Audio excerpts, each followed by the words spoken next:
خليني جنبك، خليني في حضن قلبك، خليني وسيبني أحلم، سيبني ترى وسيبني أحلم، سيبني ترى. يا ريت زماني، يا ريت زماني، يا ريت زماني ما يصحنيش، ما يصحنيش، ما يصحني. شعب حبيبي وشرقياني أهداني بطاقة شخصية، الاسم الكامل إنسان. ايه يا منى؟ حرام عليك يا بنت، حد يقلب دنجان في نص الليل كده؟ وهو القلي يحلى غير في البرد يا عمي؟ وابنك البريء ده ذنبه ايه يشم ريحه غاز الاعصاب دي؟ ده شكله هيطلع زي ابوه، بيموت في ريحه البتنجان المقلي، نزل فيا ضرب من ساعه ما ابتديت. ونبي يا عمي الله يخليك خد البطاطس دي وديها على السفره وانا هاجي وراك.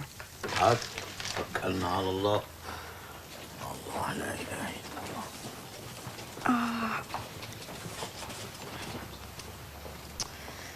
مش بالذمه يا عمي الاكله دي كانت عايزه محمود؟ يعني يا حبيبي ده تلاقيه هيتجمد من البرد. لا ما تقلقيش على محمود، محمود طول عمره جدع، طالع لابوه راجل.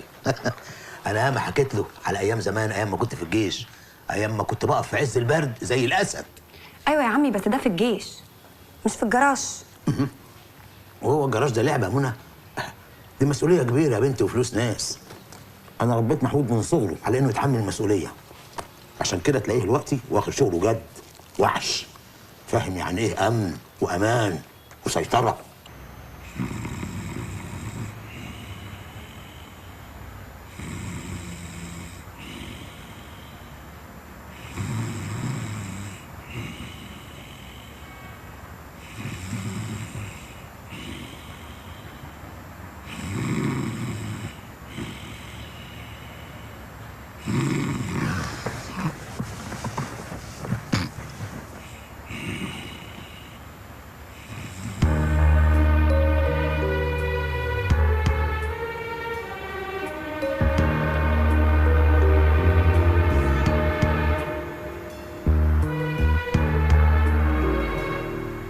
اثبت عندك يا كلب.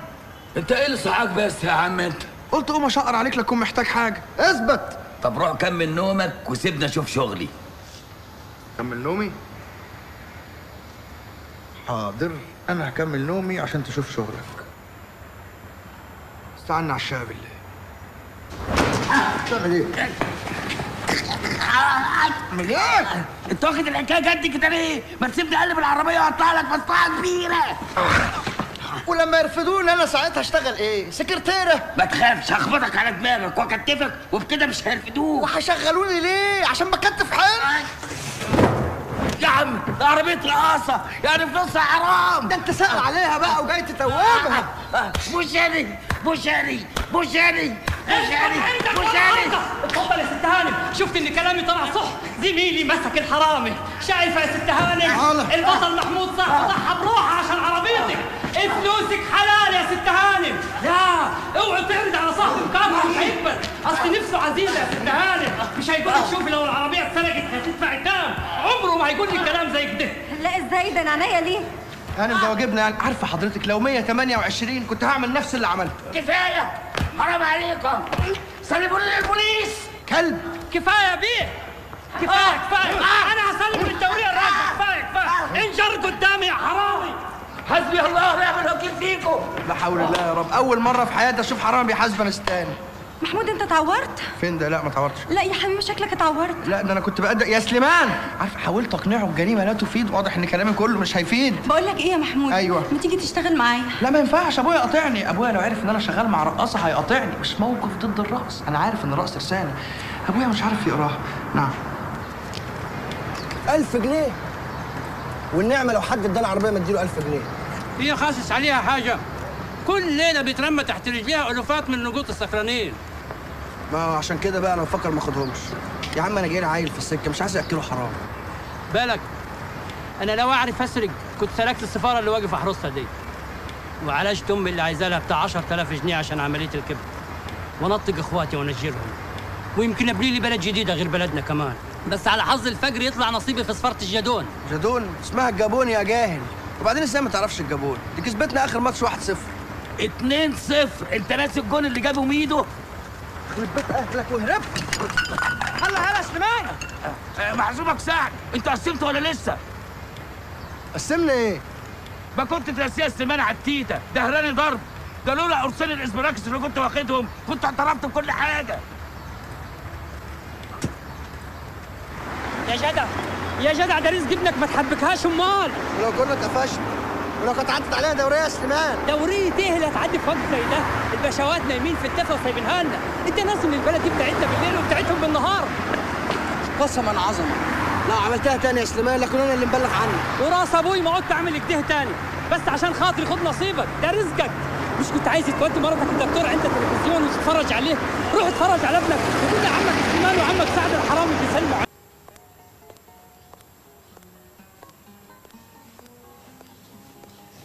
العيادة حلوة قوي يا محمود، يا رب ولد هنا. ادعي ربنا يرزقنا بعصابه تانيه تسرق الجراج. لا يا اخويا، عيادة الجامعة أرحم. أنا ما صدقت ربنا نجاك من موضوع العصابة ده. بس برافو عليك، قمت بيهم لوحدك. انت بتهزري يا بنت يا منى؟ ده جوزك كان نفسي تتفرجي، لحستهم العجل. هما كانوا كام؟ 5. أنت مش قلت 4؟ في واحد ما جاش، بس يا منى بقى قاعدين في عيادتي. ده بقى يا سيدي ابنكم.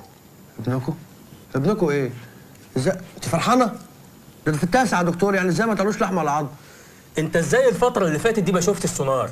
لا معلش يا دكتور، أصل أنا أهل جوزي بيتشائموا من السونار. ده حقيقي. تشاؤم ايه بس في عصر العلم؟ بص يا سيدي، دي الراس شايف وضعها سليم ازاي؟ الحمد لله. ودي الايدين شايف بتتحرك ازاي؟ وادي الرجلين كمان. ابنك حركته كتيرة. امال هتعملي ايه بقى لما سمعك صوته؟ بجد يا دكتور؟ سامعين؟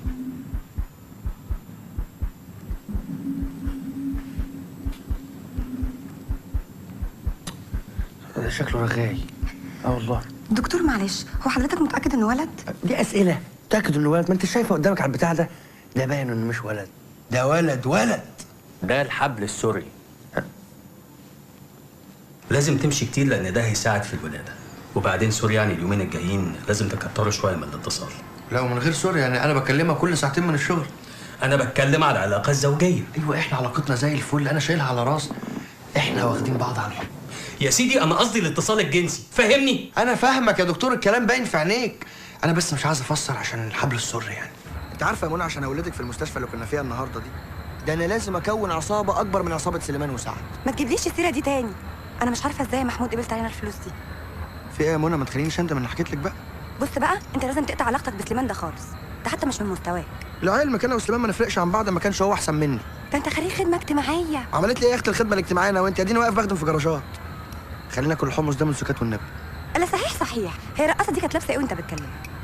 سديري. كانت لابسه سديري. طبعا، تلاقيك قاعد بتبص عليها في الرايحة والجاية. ده حقيقي. يا سلام، ما أنا أصلي مش مالية عينك.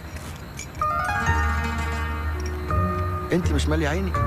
طب لعلمك بقى انت ماليه عيني من اول يوم شفتك فيه في المعهد، وانا لاقي غيرك يا بنت. طب انا بعمل ايه في حياتي غير منى والشغل؟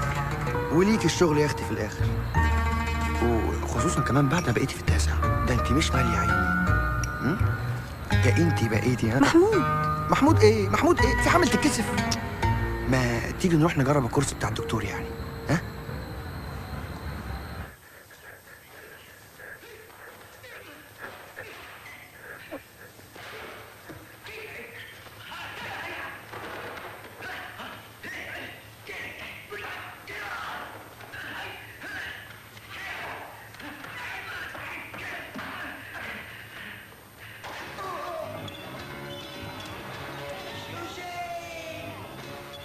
منور يا حاج. دي 5 مرة تقولها لي يا محمود. الله، مش عوايدك يعني؟ والله ما عوايدك يابا، انت لا تسهر للساعات. فرحان بيك. اصل الفيلم ده عمري ما كملته، شددني قوي، عايز اعرف يخلص على ايه. مش ده يابا الفيلم بتاع الظابط؟ في جريمه قتل كده، ها؟ وكان قتل، كان في ملقط في الفيلم يابا، وراحوا مستشفى الظابط هو اللي طلع قتل يابا. يا اخي حرام عليك، حرقت لي الفيلم. هتفرج عليه ازاي انا دلوقتي بقى؟ خلاص يابا ما تزعلش نفسك. عموما استنى يومين هيعيدوا الفيلم تاني، ساعتها بقى هتعرف ان الظابط ده كان عنده عقده نفسيه، والممرضه اللي كانت معاه في الاول ام ملقط يابا اخته. خلاص، ما انا هقول لك. خلاص يا ابني خلاص، كرهت الفيلم. ماشي يابا. وانتوا سهرانين ولا هتناموا؟ لا انا هاخد كورس الدواء وانام يا حاج، انا تعبانه قوي. انت مش تعبان يا محمود؟ انا مش متعب يا مش عارف ايه اللي حصل لي. خلاص تصبح على خير. انت من اهل الخير يا تعالى يا عم. تصبح على خير يا حاج. وانت من اهله. تصبح على خير يا حاج. من اهله. تصبح على خير.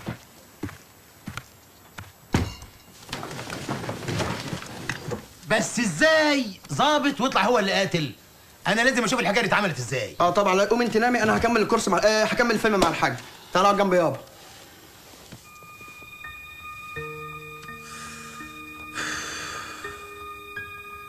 لو تعرف انا بحبك قد ايه. انا بحبك قوي بالتمن. مالك؟ زهقت من قعده البيت يا محمود. طول النهار في الشغل. انا اعمل ايه طيب؟ يا حبيبي انا عارفه، انا بس بفضفض معاك، وانا ليا حد غيرك اتكلم معاه.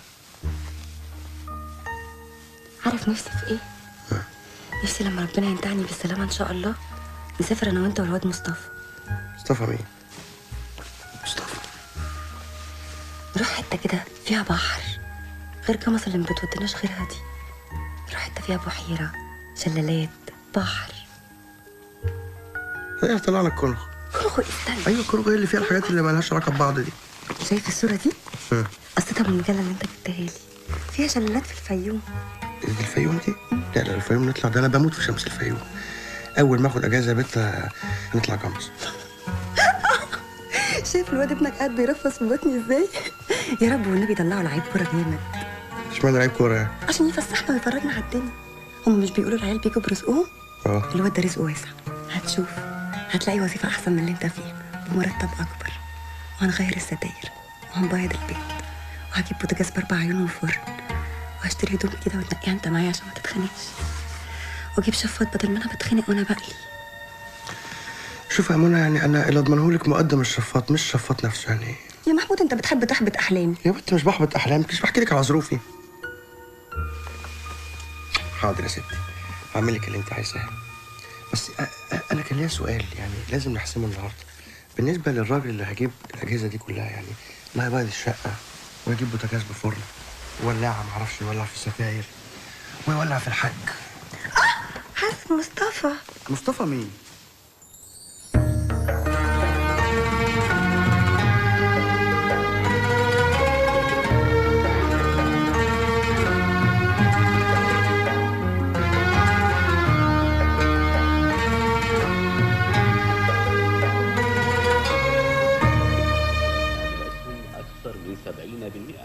وخسر رأس المال السوقي للبورصة نحو 130 مليار جنيه، حيث انخفض من 500. انت بتنقي البسطرمه من قلب البيض. والله يابا البسطرمه هي الحاجه الوحيده المضمونه اليومين دول. اوعى تاكل منها يابا، بتعلي الضغط. احنا قربنا ولا ايه؟ ركك بس تمشي على الكورس اللي قال لها عليه الدكتور وهي تولد على طول. لا اطمن يابا، منى ماشي على كورس الدكتور بحذافيره. ها؟ شوف يا اخويا الواد بيكحف الطبق ازاي. اعمل لكم تاني؟ سباع انا اقوم يابا بقى اعدي على الراس بتاعي في الشغل، اعرف اعمل ايه في موضوع المستشفى. وبعدين افتح الجراج. السلام عليكم. وعليكم السلام ورحمه الله وبركاته. السلام يا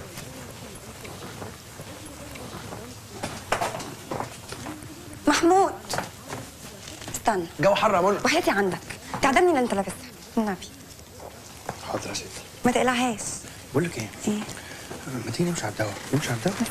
بس خد بالك من نفسك، ربنا يفيك شر ولاد الحرام يا رب والنبي. مش عايز حاجه؟ سلامتك. ابعد عن الرقاصه يا محمود. حاضر. والنبي مالكش دعوه بيها. يا بنت حاضر. بحبك. وانا بموت فيك. لا اله الا الله. سيدنا محمد رسول الله.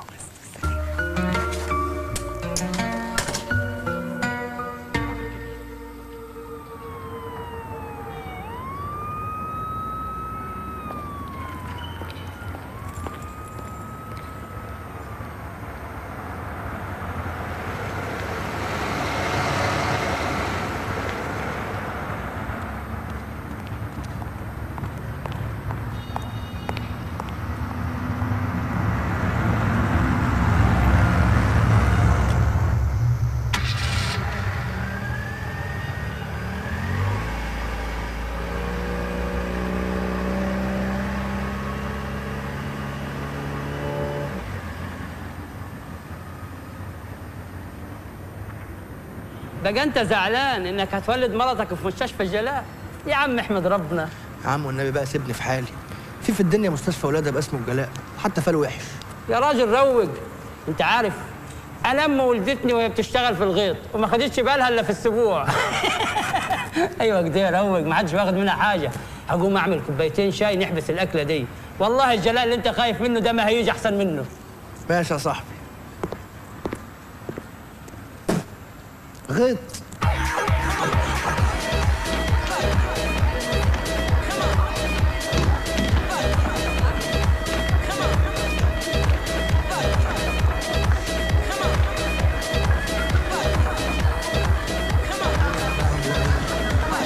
اتفضلي يا معلم شكاية. شايف قاعده مع الراجل ولا ايه؟ معلش يا مروان بيه، مش عايزين مشاكل فيها.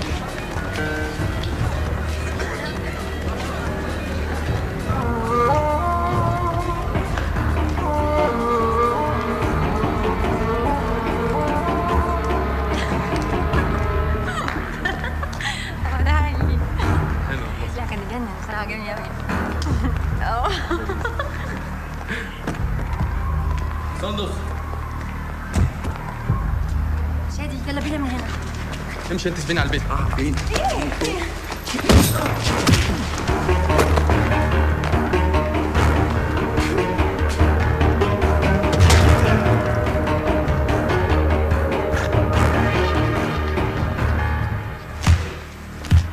هو سليمان مش هبطل افلام الهبطه دي ولا ايه في الجراج؟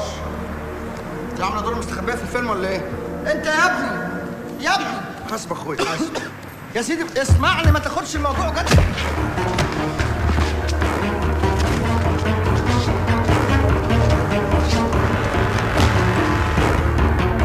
عشان تعرف ان انت من غير ما تبقاش حاجه.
سعادتك انا لقيت المحفظه دي معاه فيها بطاقته بتاع 7 فيزا كارت كده.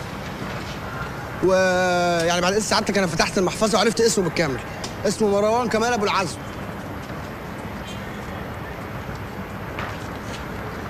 امريكاني وبري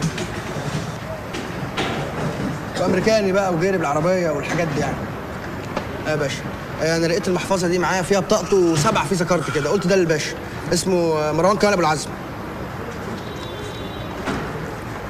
هات واحد من الاسعاف هنا البطل. ربنا يخليك لينا يا باشا، الحمد لله جت سليمه. لا ازاي؟ لازم اطمن عليك. انت قلت لي اسمك ايه؟ محمود احمد مصطفى، رئيس امن الجراج. مش عارف اقول لك ايه يا محمود. يا ريت كل شباب مصر زيك. ربنا يخليك يا باشا. يا استاذ اللي بتكتب، كتبت رئيس امن الجراج؟ سليم بيه؟ معلش اذا كنت طلبتك في وقت بدري كده. ثانية واحدة يا فندم. أنا نبيل الدسوقي رئيس مباحث نصر الدين. أهلا بيك. حضرتك محامي مروان بيه ابن كمال بيه أبو العزم، تمام كده؟ فاكر سعادتك لما اتقابلنا من سنة في محضر السكر؟ الله ينور. لا هو الحقيقة مش خير خالص. معاكي محمود احمد مصطفى رئيس امن الجراج. يعني تقدر تقول ساعتك لا خفت من الرصاص ولا خفت من الدهس، يعني زي ما بتقولي حضرتك برضه احنا متعودين على الشغل ده، يعني بنقابله كتير عندنا في لما احنا بنشتغل، فتقدر تقولي ساعتك ان احنا قلبنا مات من كتر يعني اللي احنا بنشوف في الشغلانه ده حضرتك. ولما هو كان حضرتك البرنامج ده هيذاع الساعه كام؟ محمود انت قلت لي اللي ارتكب الجريمه كان اسمه ايه؟ مروان كمال ابو العزم، بنات كلها مع مين اللي خلى دول يخشوا هنا؟ اكيد حد فيكم اتصل بيهم زي كل مره. جابكم القرف. حد جاب لي شرايط. هاتوا لنا الشرايط دي. بالراحه بالراحه دي فلوس ناس يا عم بالراحه. امسك ده. بقول لحضرتك ايه؟ افهم بقى شرايطي اتقطعت ليه؟ عايز تاخدي اقوال الشهود قبل النيابه؟ ده مش قانوني. بلغوا الاداره بتاعت عسكري الحراسه يبعتوه لي على الاسم عشان ياخد اقواله. ها؟ يا باشا هو انا مش هروح، انا مراتي على وش ولادي. لا انت هتيجي معايا الاسم، كلمتين وتمشي. عايزك تحكي لي اللي حصل على رواقه.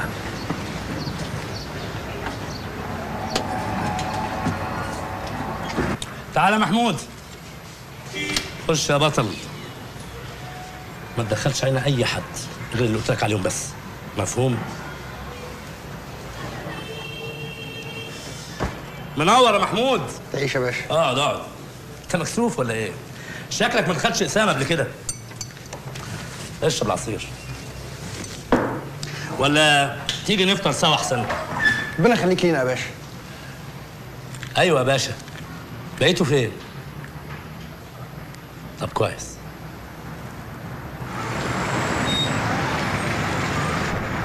مش ممكن واصلين اول ناس ومش عارفين ناخد ولا كلمه.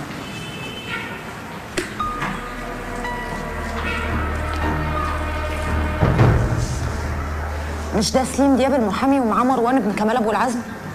كمال ابو العزم اللي هو كمال ابو العزم؟ الواد السكيورتي كلامه صح. اهلا سليم بيه. الله اكبر الله اكبر. ينصر دينك يا باشا انك جبت هو ده. احنا اتفقنا عليه محمود. انا عايزك تهدى كده وتكمل فطارك. اقعد. اتفضل يا سليم بيه.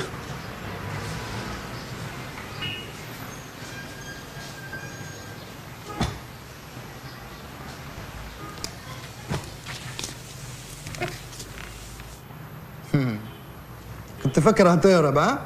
ليه؟ بعون الله مصر فيها رجاله. شوف الباشا جابك في ظرف ساعه زي ما وعدني الراجل بالظبط. بخلي بقى البودي جارد بتاعك ينفعك. اللي هو فين بالحق؟ ها؟ بينفخوه جوه كلها حبه وهيطلع عين امك. ده انت هتلعن اليوم اللي شفتني فيه. حول الله يا رب. الناس فاكره البنات سايبه. بصيلي بصيلي. ماشي ماشي. تفتكر الواد هيقبل يشيلها؟ اعتبره شالها خلاص. طب والبت؟ ما تخافش، من مصلحتها ما تظهرش، ولو ظهرت ليها تصريف. اعتبر القضيه خلصانه. بس نتفق الأول.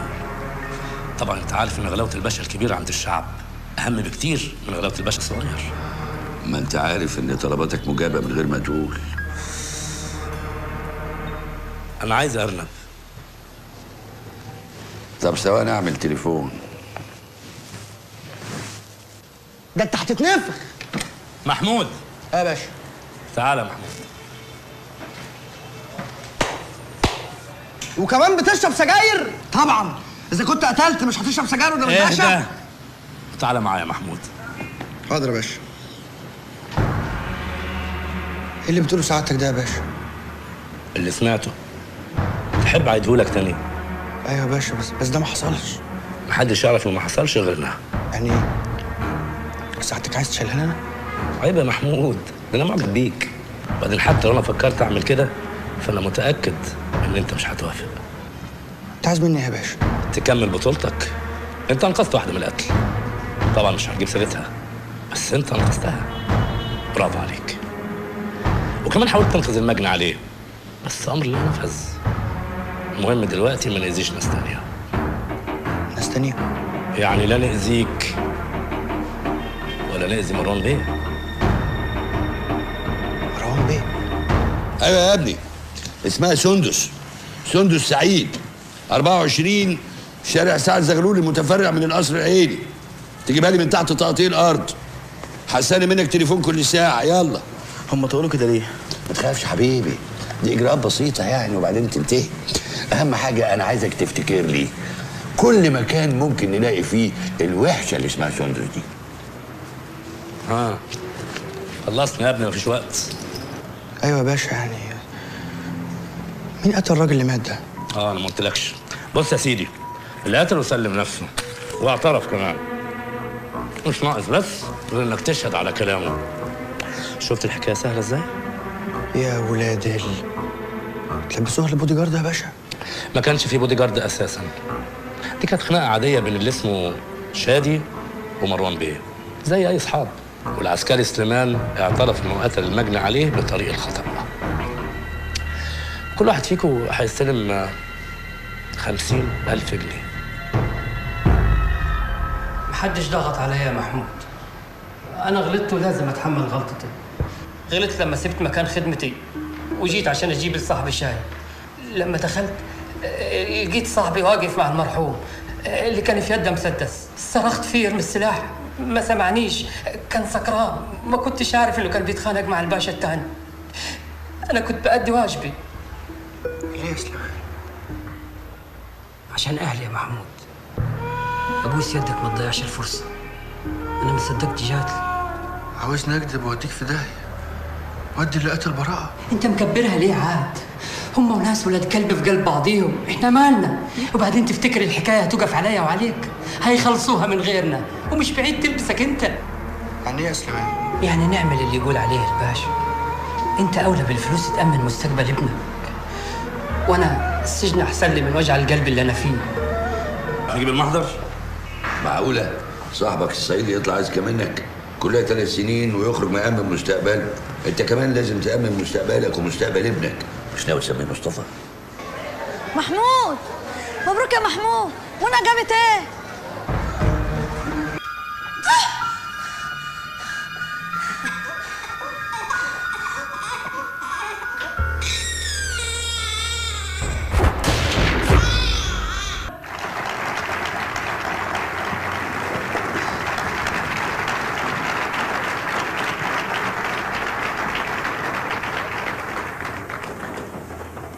بسم الله الرحمن الرحيم.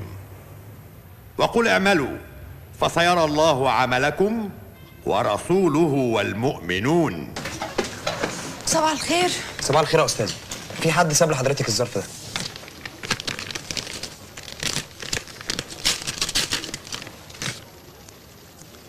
ايه ده؟ مين بعد ده؟ ده عيل صغير وما قالش مين اللي بعته.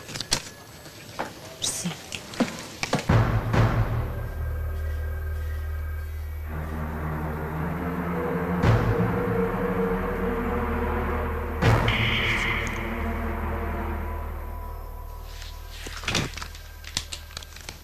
خالد، نمر الواد السكيورتي بتاع حادثة الجراج هاتها لي بسرعة. شفت بقى الحمل التقيل اللي أنا شايله. قولي لي يا منى، اللي أنا عملته ده صح ولا غلط؟ حلال ولا حرام؟ بتقول أي حاجة يا مصطفى. كلمة أنا في عرضك يا شيخ.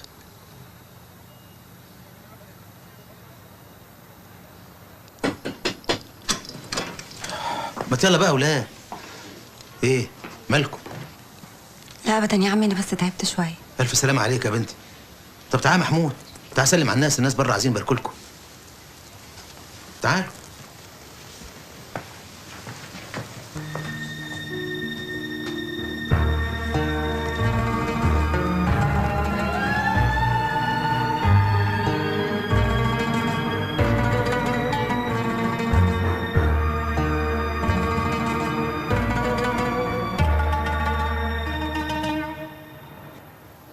يا محمود ازيك؟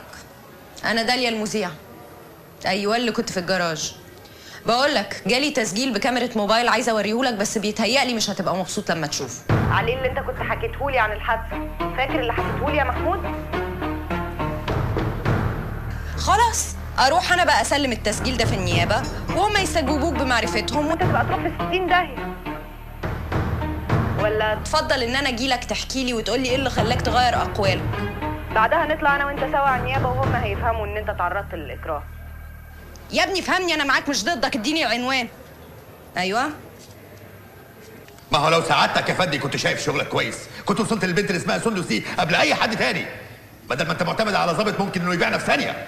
سعادتك خلاص اعتبر الموضوع خلص. الموضوع مش هيخلص غير لما نوصل للبنت دي. انا كان اهون عليا ان الحيوان ده يتقبض عليه بتهمه القتل. الناس هتقول ايه يعني؟ عيل اخلاقه بايظه. انما الصحافه تطلع عليا ويقولوا ان انا بلعب بقانون وبشتري العداله، اهو ده اللي مش ممكن يحصل ابدا. اوعدك سيادتك ان ده اخر خبر وحش هتسمعه.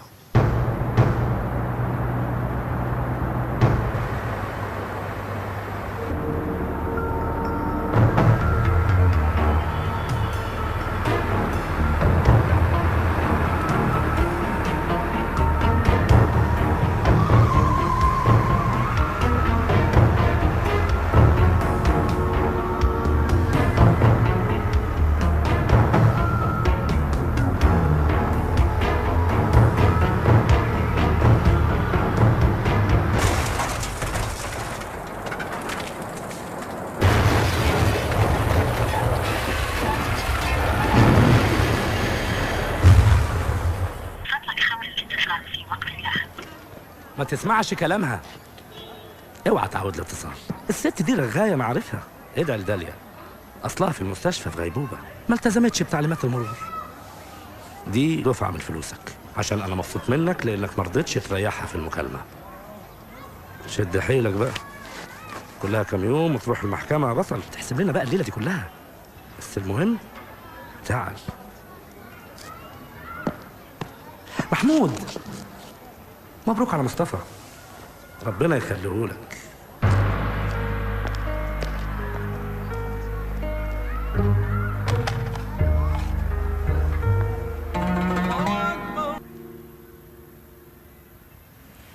تعبتم نفسيكم ليه؟ كنت اجوا في المحكمة وبس. أنا بخير، مفيش حاجة نقصاني. أمي عاملة إيه دلوقتي؟ مالكم؟ في إيه عاد؟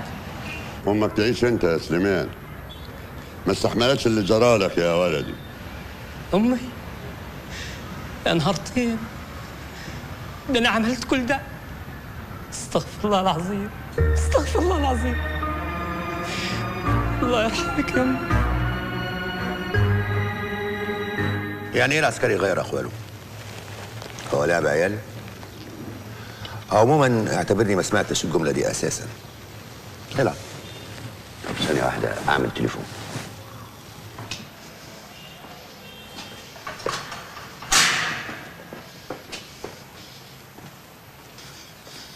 أنت واخدني فين يا باشا؟ هو في نيابة بالليل؟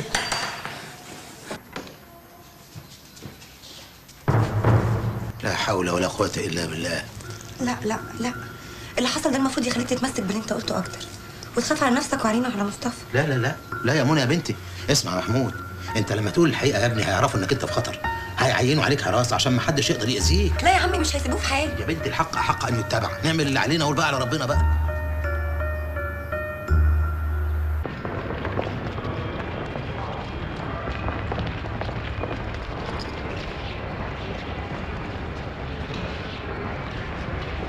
هو صحيح محمود غير أقواله في النيابة، بس احنا ممكن نغيره هو شخصيا لو حبيت يا باشا. ما ينفعش يا باشا، ساعتها هنقول ايه؟ لا عنده عربيه يسوقها ولا عنده سبب ينتحر عشانه، ده لسه جاي له ولد. انا عايز اشوف محمود ده، هاتولي البيت. بس حضرتك ابني لو اتاخر اكتر من ساعتين انا هبلغ البوليس. عيب يا حاج، ده ابننا، احنا عايزين نلم الموضوع من غير ما حد يتأذي. بس انا لازم اودي مراتي للدكتور النهارده. الحاج يوديها، احنا نخلص المهم اللي ورانا الاول عشان تعرف تفوق لنفسك وتفرح بابنك. ولا ايه يا مدام؟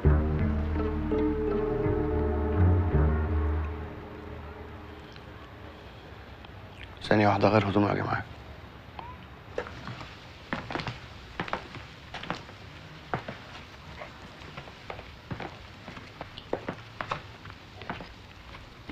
انا ما افتكرش انهم هيقدروا يأذوك. طالما الراجل كلمك بنفسه يبقى قصد خير. انا قلبي بيقول ان المشوار ده ان شاء الله فيه خير.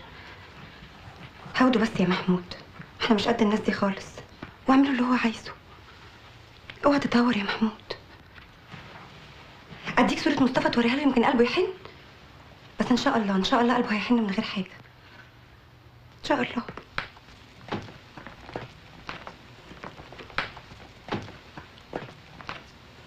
انت ساكت ليه يا محمود؟ ما تطمني يا اخويا.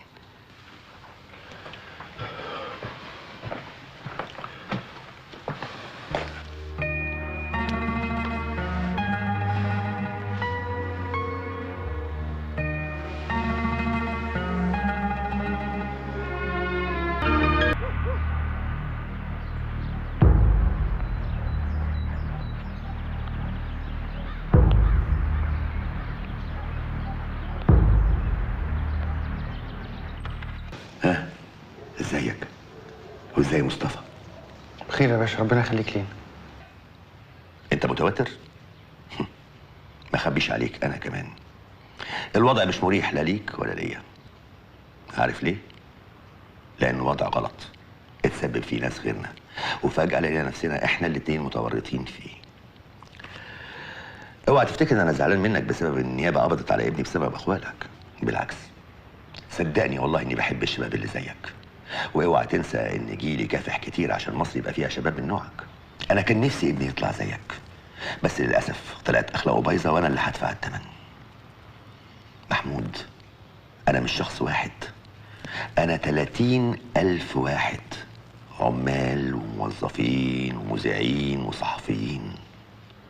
يرضيك عشان غلطة واحد يضطر 30,000 واحد؟ شوف، أنا ما بحبش المساومات، لأن المساومات بترخص الناس. بس أنا عايز أقول لك على حاجة، فكر في أكبر وأحلى حلم ممكن تحلمه لنفسك وابنك ومراتك وأبوك، وبكرة هستناك في المحكمة علشان تقول الكلام اللي حقق أحلام الناس دي كلها اللي متعلقة في رقبتك.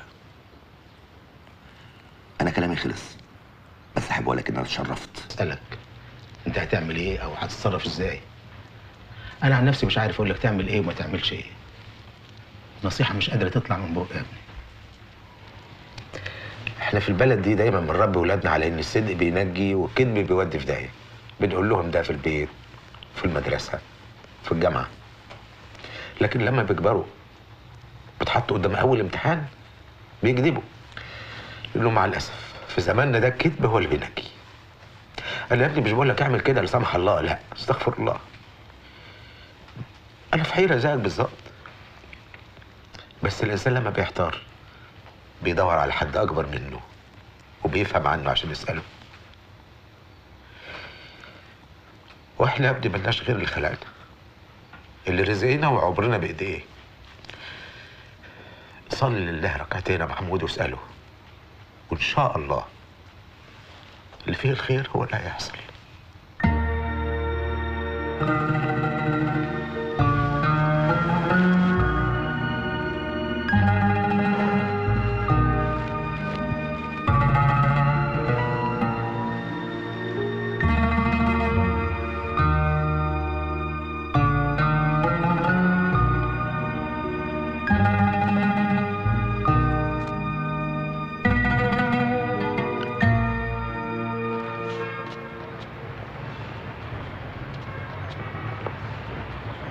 ايه الاخبار يا فندم؟ الحمد لله يا محمود، حددنا مكانها وزمان القوه بتخلصها. على ما انت تخلص شهادتك مراتك هتكون في حضن ابنك ان شاء الله.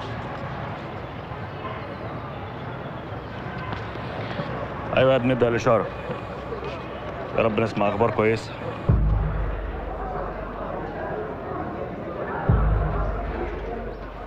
قول والله العظيم اقول الحق.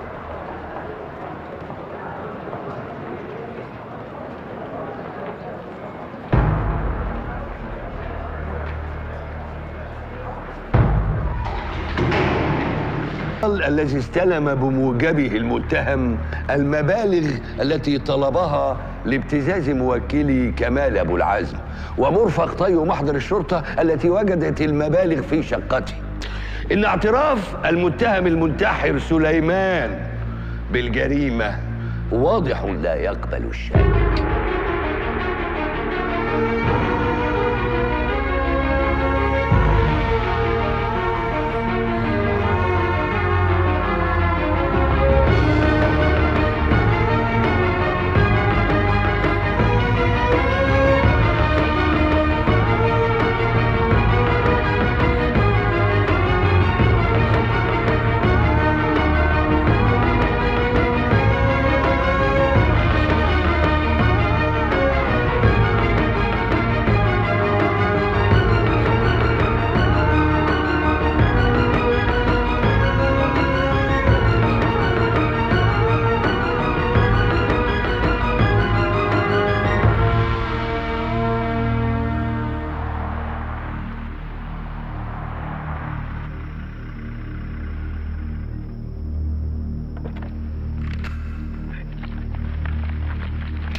حكمت المحكمة بالسجن 4 سنوات مع الشغل والنفاذ على المتهم محمود أحمد مصطفى لقيامه باختطاف سلاح ميري ومحاولة اقتحام فيلا كمال أحمد أبو العزم والشروع في قتله.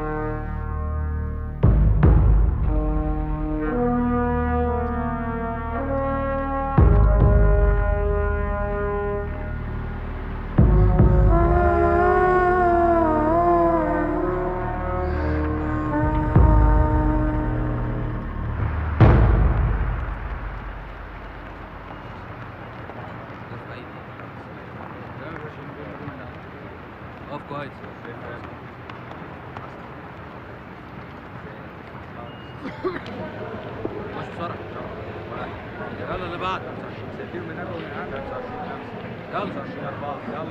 17 18 19 20.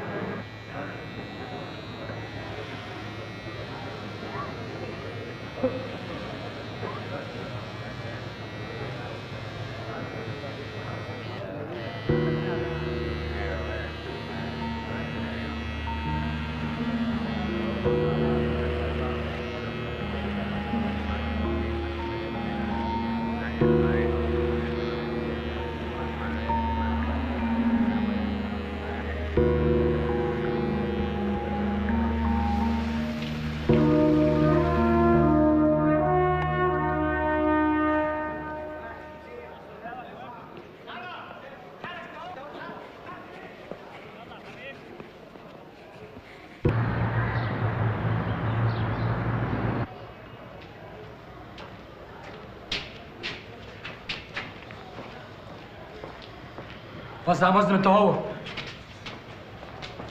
صح كده يا رضا. اتفضل يا باشا.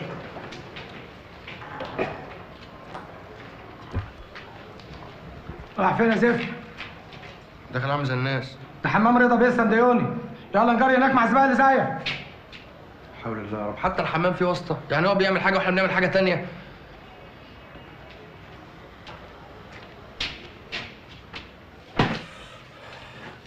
بقى انت عايز رضا بيه السنديوني يمشي في وسطينا عادي كده؟ تبقى عبيط. ده انت عشان توصل له محتاج واسطه مش اقل من عقيد. طب ولما هو جامد كده ايه اللي جابه هنا؟ جابوا اللي جابك يا خفيف. ازاي؟ هات كمان سيجاره. رضا ده كان واحد من الحيتان الكبار قوي اللي في البلد. كان وما زال، بس هو غلط غلطه. نسي ان كل حوت ليه اللي احوت منه. خبط في اللي احوت منه. لقى نفسه معانا هنا في السجن. اللي احوت منه دول كانوا 2، صلاح المنوفي وكمال ابو العزم اللي جاب سعادتك هنا. فهمت يا حمار؟ فهمت. رضا السنديوني ده كان حابب يخطف صفقة توكيل عربيات من صلاح المنوفي. صلاح المنوفي اللي كان عنده خلافات كتير جدا مع كمال ابو العزم اتفقوا عليه ورموا رضا في السجن. هو انت عايز منه ايه؟ عايز اخش الحمام. نعم، يعني ايه؟ اصل هنا كل واحد لازم يبقى ليه حمايه، يعني عشان ما يتدس عليه. فانا عايزه يبقى حمايتي. حمام نضيف قوي ده ليه؟ لو ليه بالحق، انت عملتي ايه بعد ما رفضوك المحطه؟ هشتغل في الصحافه، بس مش هسيب كمال ابو العزم. هفضل وراه وافتح ملفاته كلها لحد ما افتحه في البلد كلها. تبقي بتحلمي. لا انا ولا انت ولا 1000 زينا هيعرفوا ياخدوا منه لا حق ولا باطل. الله، انت اتهزمت بقى يا محمود وقررت تنسى حقك؟ انا ما حاربتش اساسا عشان اتهزم. صاحبه اسمه صلاح ايه؟ المنوفي. منوفي، كانت عايزه ايه البت المذيعه؟ ما تردي كمان امك ما تخليك في حالك. شكلك كده عايز تحسن مراتك.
صلاح المنوفي هو اللي قدر يخطف صفقة التوكيل في الآخر من كمال أبو العزم.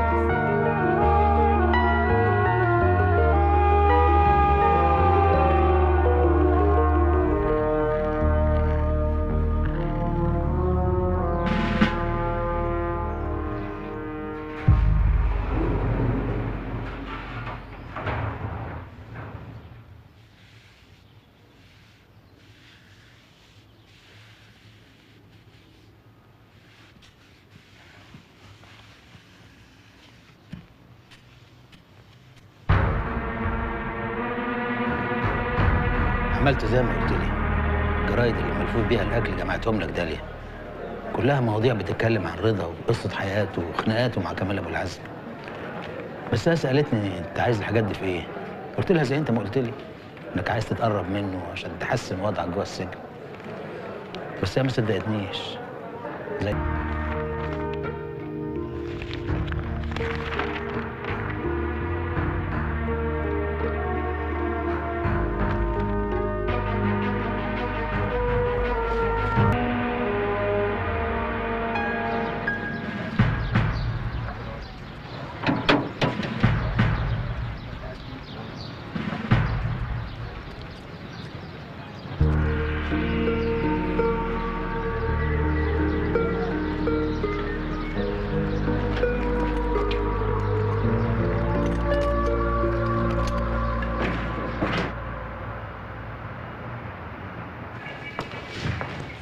هو في ايه تاني؟ احنا مش خلصنا كل الاجراءات؟ امشي مسكات كده احسن لك.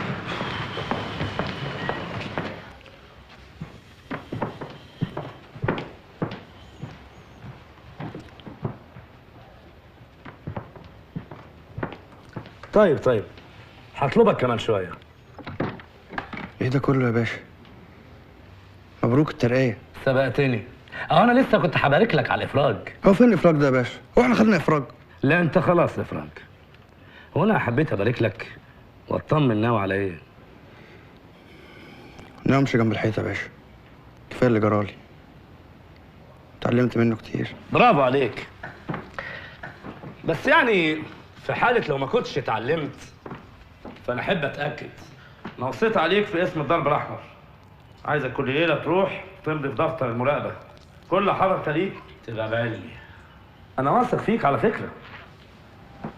بس مش واثق في الشيطان. خصوصا اصحاب السوابق بيبقى الشيطان له دلال عليهم. شيطان بقى. طب يا باشا تأمرنا انا بحاجه؟ سلم لي على ابنك قوي وربيه كويس. بعد اذنك الحمام. ها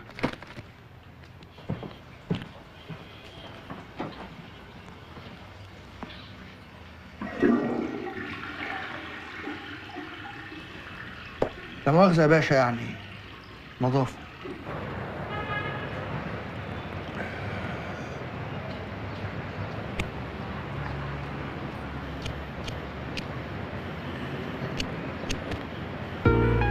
الحمد لله على السلامة. رضا باشا أمر لك بعربية تبقى تحت تصرفك 24 ساعة وأنا في الخدمة. جهز الرجالة وأنا هبقى أكلمك. سلام. سلام.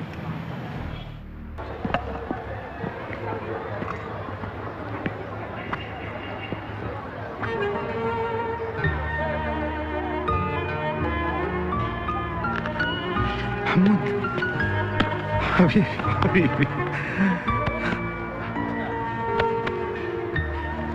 وحشتني قوي يا محمود. ما قلتش ليه انك خارج؟ كنت استناك. كفايه تعبك معايا يابا السنين اللي فاتت.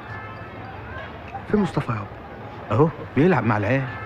بيلعب مع العيال دول؟ ما خدتش بالي خالص. زي ما اكون فاكره لسه ما كبرش يابا. يا ترى انهي واحد فيهم؟ بص كده وفكر، اختار لك واحد منهم.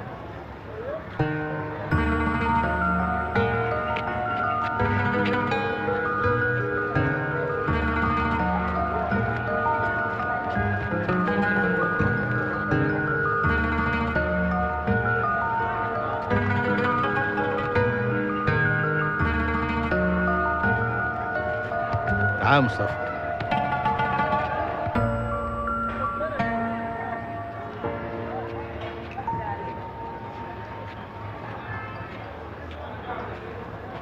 ابوك يا مصطفى كان مسافر ورجع من السفر، سلم عليه.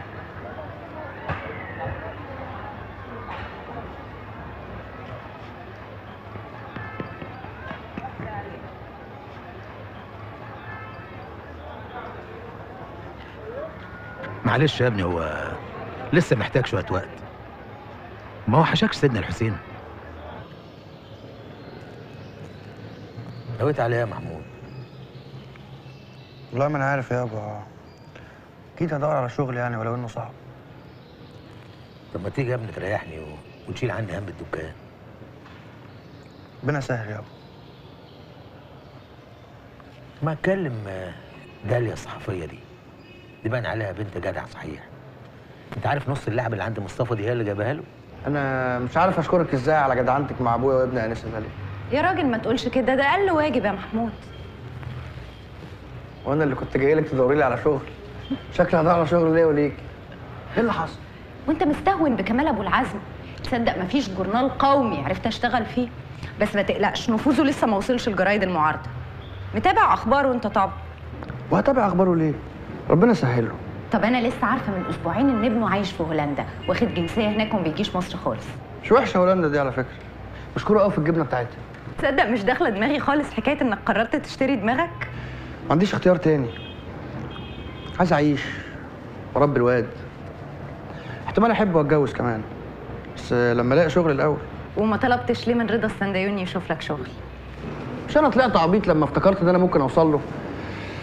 يلا استأذن انا بقى. ايه رايح فين؟ راح اشوف حد في الجرايد القوميه. الظاهر المعارضه اتضربت ولا ايه يا اخوانا؟ السلام عليكم. ايه رايك في العربيه يا باشا؟ 100 100 يا ابو السيد، عظمه، الله ينور. عملت لي ايه في موضوع البطاقه الرخص والكروت؟ انا لقيت لسيادتك واحد. ايه سيادتك دي؟ احنا هنشتغل مع بعض كتير يا سيد، ويمكن قليل يعني، بلاش الرسميات دي. ماشي يا باشا. انا بقى نقيت لك واحد مهاجر استراليا، يعني ما حدش هيسأل عنه ابدا. اشتغل ايه؟ مهندس ديكور. مهندس ديكور، حلوه مهندس ديكور دي. خد العربيه دي واركنها مطرح ما اتفقنا يا سيد. ماشي يا باشا. وبلغ الرجاله كل واحد يعمل المطلوب منه وانا هبلغك بالجديد. حاضر.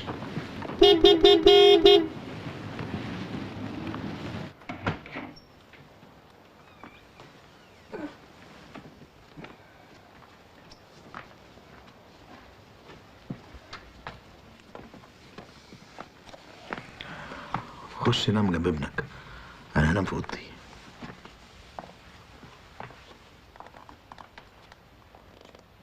يلا يا درش، روح صح ابوك. هو نام جنب ليه؟ ده بيشخر طول الليل. بس يا عيب.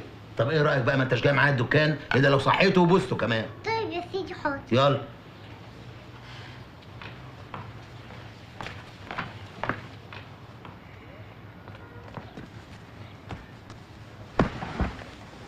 ايه اتخضيت كده ليه؟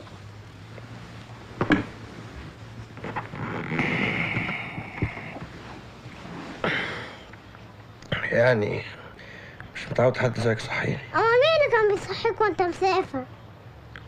اصدقاء ليه؟ عجيزه وعلي كنبه وسايق كمثرى، ناس يعني. وتربعك كانوا يستحملوك وانت بتشخر؟ بقول لك كنبه وعجيزه، هي اساس الناس بتشخر وهي صاحي.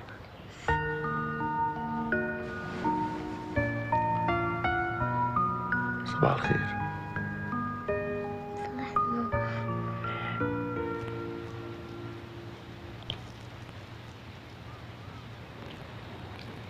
يا واد ما تنقيش البسطرمه من قلب البيض يا هلا. شايف الواد طالع لك ازاي؟ تفتكر دي حاجه تفرحنا يا حاج؟ انا هقوم اعمل بيض تاني. ابني خلص الاكل. ماشي يا حاج. بقول لك ايه، انت ليه ما كنتش امبارح بتلعب كوره مع العيال في الحاره؟ مش بعرف، اصلا انا لسه صغير عشان كده بلعب صلح والصغمية. صلح الصغمية؟ طب بقول لك ايه، ما تيجي اعلمك كوره؟ اصل جدي بيخاف عليا رجلي تتكسر. احنا مش هنقول لجده، اوعى تقول لجده. هنلعب من وراه، كل يوم اخدك من ورا جده ونلعب كوره. اتفقنا؟ اتفقنا. اتفقنا ولا ما اتفقناش؟ اتفقنا. كل بسطرمه.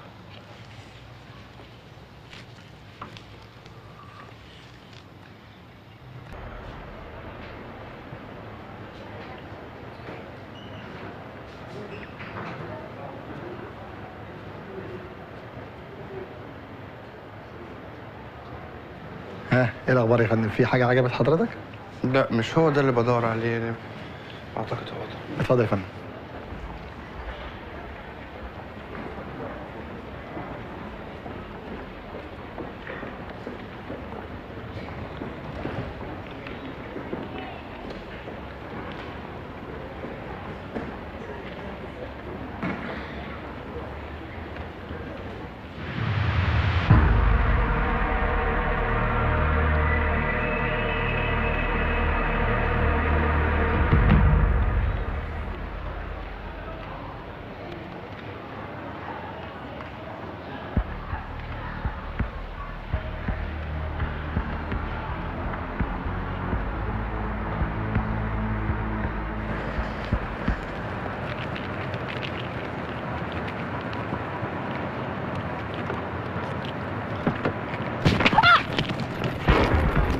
يلا حلو بهدوء كده، طلعي كل الفلوس اللي معاكي.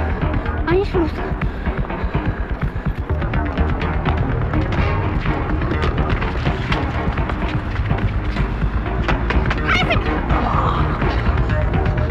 انت كويس؟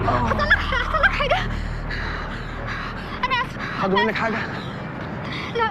كويسه؟ بس انت لازم تروح للدكتور. ده دم ها؟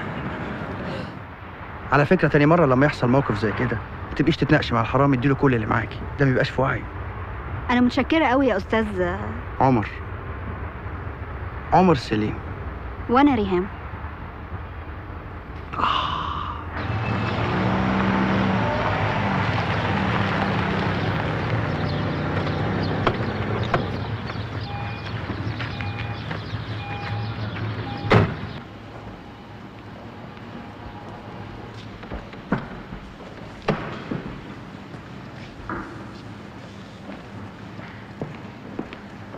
اهلا يا فندم.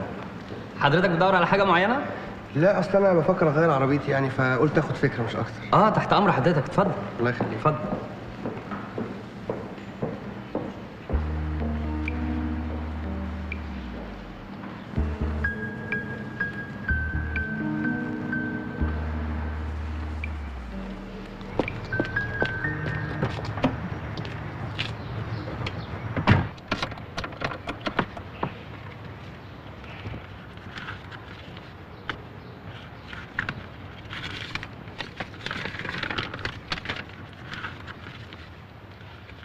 الو، صباح الخير.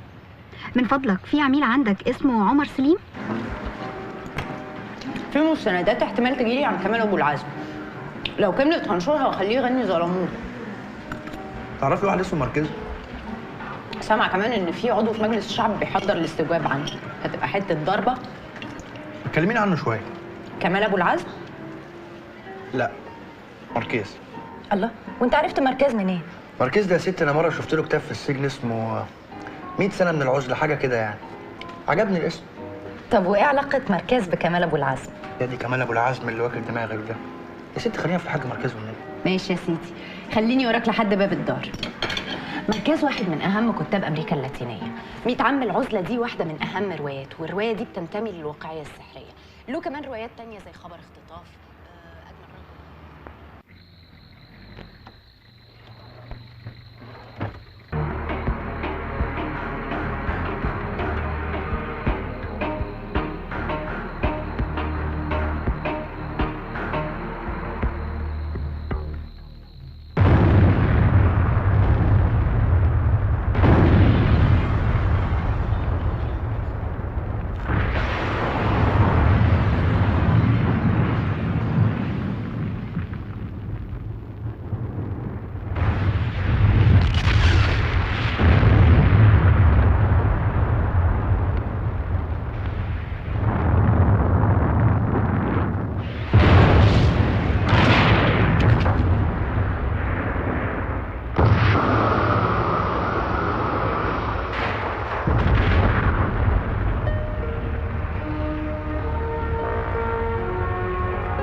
مصيبه.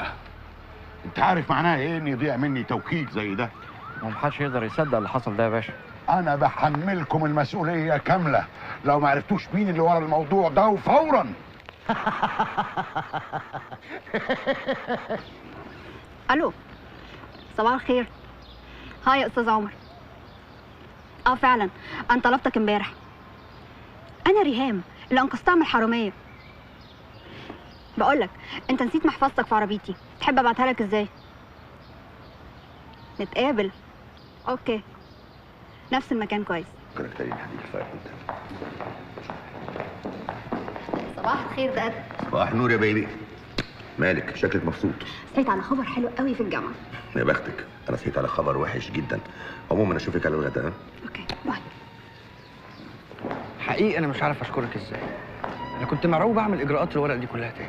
ده عشان انت بس انسان شهم. هو انت شاري كل الكتب دي؟ ممكن اشوفها؟ اتفضل. 100 عام من العزله، دي روايه تجنن، انا لسه قارياها.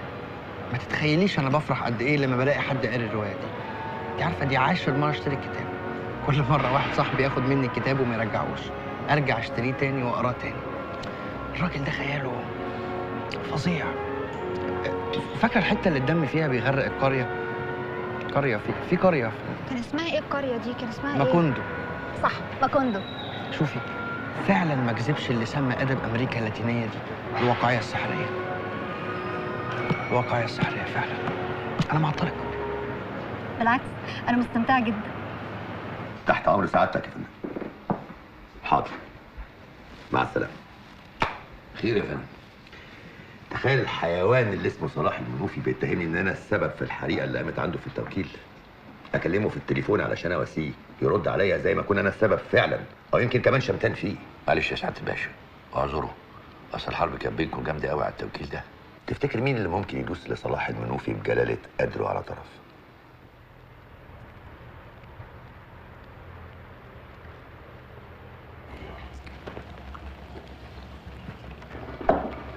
ناولني السجاير دي يا عم الفجومي. حاضر.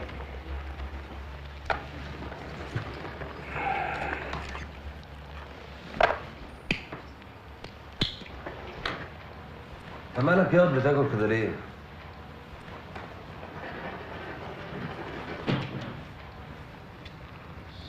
السلام عليكم يا رجاله. برافو عليك. الله ينور يا حوده.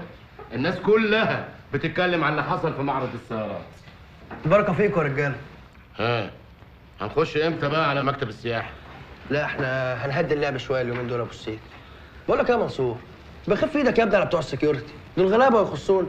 انت تأمرنا يا باشا. ما تستعفاش يعني. على فكره الباشا مبسوط قوي من اللي حصل وبعت لك سلام جامد قوي. سلم لي عليه وقول له لسه بدري على الانبساط.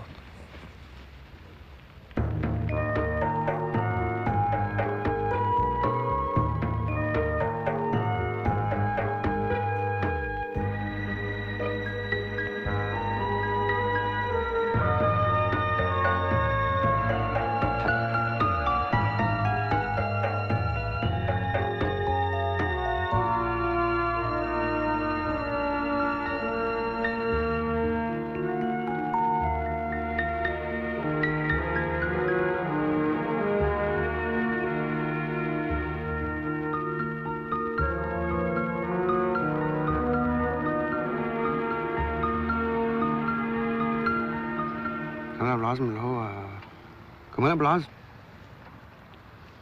طول عمر الناس لما تعرف اني بنت يا اما بيطمعوا فيا يا اما بيكرهوني علشان ما بيحبوهوش، يعني بيخافوا منه. هو فعلا يخوف؟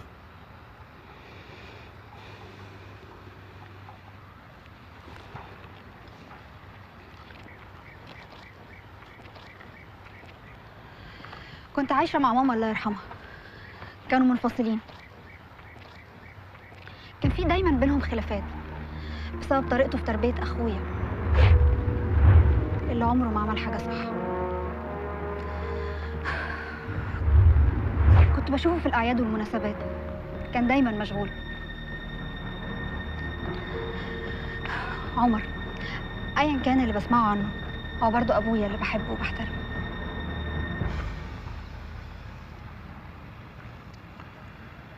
ريهام انا كمان عايز اقول لك على حاجه.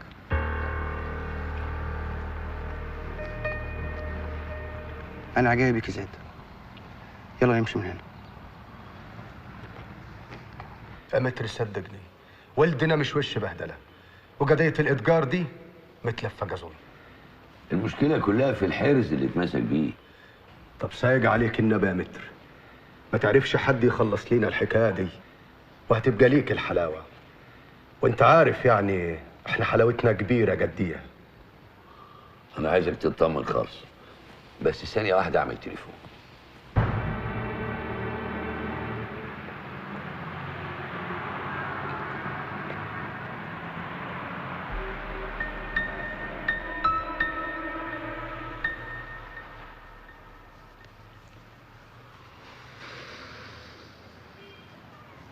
مساء الخير. مساء النور. مكتب سليم الجندي المحامي هنا؟ ايوه يا باشا هنا، بس دلوقتي قافلين. خساره. رايح معاك ولا على معلش يا باشا، في كبريت. اتفضل. اسمك كريم ايه؟ خليفه يا باشا. والله انت صعبان عليا يا خليفه. واقف في البرد ولا حد حاسس بيك. هنعمل ايه يا باشا؟ اكل عيشنا. وهي ال 187 جنيه اللي بتاخدهم ياكلوا عيش. عرفت ازاي يا باشا انا بقبض كام؟ انا اصلي كنت شغال سكيورتي زيك يا خليفه. اول ما اشتغلت قالوا لك هتقبض 250 جنيه. وبعدين قالوا لك هنخصم 50 جنيه تامين ضد الحوادث. طبعا ده نصب. وبعدين قالوا لك هنخصم 13 جنيه دمغه وضرايب. يبقى بيتفضل لك كام؟ 187 جنيه.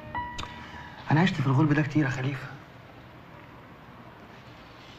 لحد ما جات لي فرصه من ده. مسكت فيها وحلفت ما هفوتها. عديت. عقبالنا يا باشا، ولو ان اللي زي فقري عمره ما تجيله فرصه. ما انا كنت بقول زيك كده يا خليفه. انا مره كنت بحرس عماره فيها مكتب محامي. دخل عليا راجل طويل كده ولابس اسود في اسود وسمع. قال لي هنطلع مكتب المحامي ده ساعه ومعانا استاذ كمبيوتر.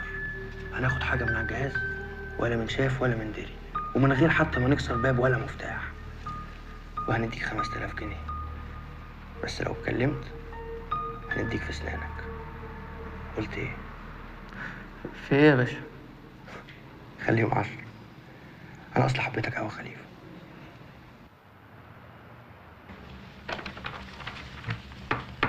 المره دي مش هنلاقي حراسه كتير.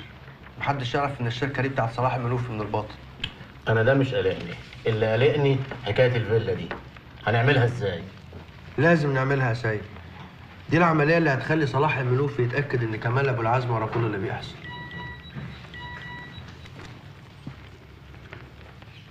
بقول لك ايه يا سيد، انا عايزك بكره تقلب لي الشقه دي مكتب ديكور. ليه؟ عشان ايه؟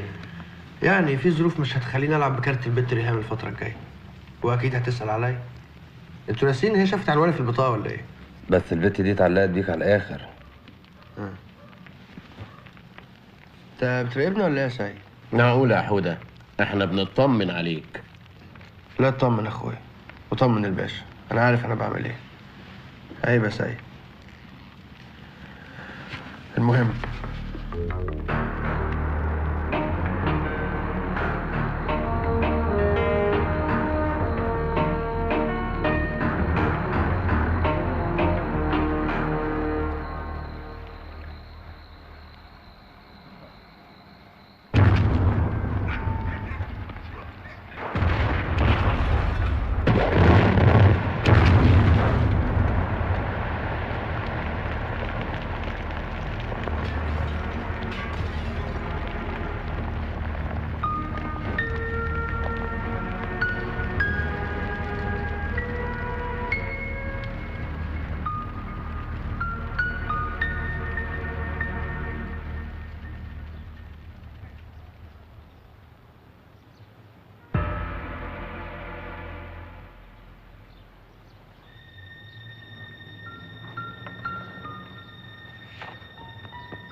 ايوه، والخير هيجي منين؟ بقولك ايه اتحرقت كمان؟ مفيش غيره كمال ابو العزم. ايوه البيبي يتحداني، حاطط في قلب بيتي اوراق ملكيتي للشركه من الباطن. مين يعرف الموضوع ده غيره؟ يا فندم انا لو حتى عبيط لا يمكن استفزه بالطريقه دي. اكيد في طرف ثالث مستفيد من اللي بيحصل. صحيح رضا في السجن لكن له رجاله بره. كلمته يا فندم ما بيردش عليا. حاضر يا فندم، حاضر يا فندم، مع السلامه. الحكايه عماله توسع واحنا مش فاهمين ولا حاجه. خلي رجالتك يشددوا الحراسه على كل شركاتنا ومش عربيه حراسه ولا رهان. بس هي رافضه الحكايه دي خالص يا فندم. من غير ما تعرف يا اخي.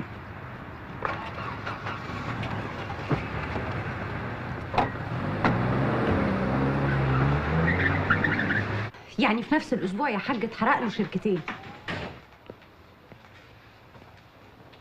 داليا ازيك؟ قلت اسال انا ما دام انت ما بتسالش. اخبار الدنيا ايه؟ مفيش. لسه كنت بحكي للحاج على حوادث كتير بتحصل لرجل اعمال كبير قوي اسمه صلاح المنوفي. انا ما بجيبش جرايد، انت عارفاني ما بحبهاش. ده هو ده الموضوع اللي شاغل البلد. انا حتى بعمل تحقيق صحفي عن صراعات رجال الاعمال. عارف رئيس التحرير عندنا رايه ان اللي بيحصل للمنوفي ده ورايا كمال ابو العزم يا رضا السنداوي. حرب ديناصورات يعني. ديناصورات لروح واحنا مالنا؟ ربنا يتولاهم بمعرفته. انا كل اللي عاوزه اخلص فتره المراقبه واطلع باسبور وهج انا وابني من البلد دي. النبي ده كلام حد يسيب بلده؟ زمان الميه غليت يا حاج، ما تعزمني على كوبايه شاي من ايديك الحلو. عينيا حاضر. تشرب شاي معانا؟ والنبي يابا. بس يا ريت ما يبقاش تقيل، عشان خفيف حلو. عشان بحب لك الخير ابقى تقيله؟ لعلمك انا لو ما كانش قلبي عليك كان زماني بلغت عنك. بلغت تقول ايه؟ بعدين انت بتعمليش كده. محمود مش عشان انا كارهه الناس دي انسى ان في قانون.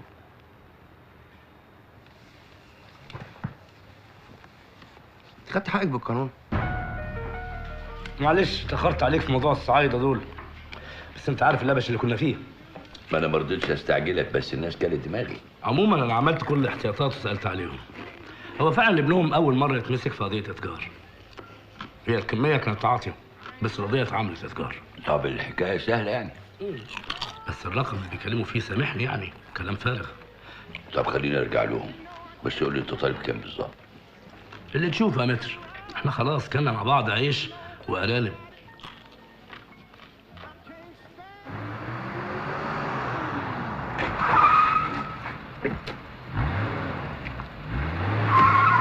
يلعن اول اللي جابك يا ابن الكلب، اتفوق.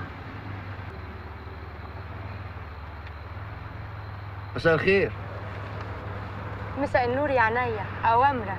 بقول لك ايه، ما تعرفيش توكيل نوكيا اللي هنا فين؟ نعم يا اخويا، انت هتشتغل لي؟ انت متعصبه كده ليه؟ ما دفعوش؟ ولا خلص وما تقلبش دماغي. بالعكس ده انا جاي اعدل لك دماغك. ولا حقيقي. صفاء لا قولي لي يا صفاء، هو ليه البنت المنحرفه بقى خلقها ده قوي من دول؟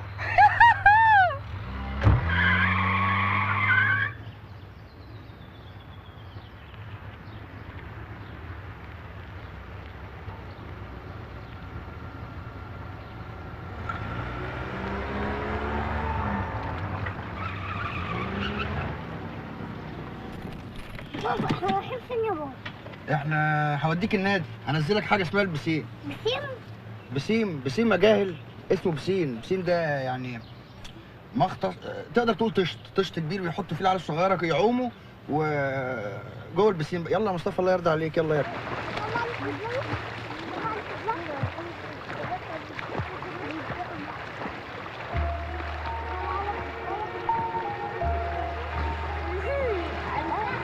اسمك ايه يا حبيبي؟ اسمي ايمن. انت لوحدك يا ايمن؟ لا المجد. ما بتعرفش هنا عن الوقت لوحدك ليه؟ ده مصطفى ابني. لعبوا مع بعض ها؟ لعب معاه.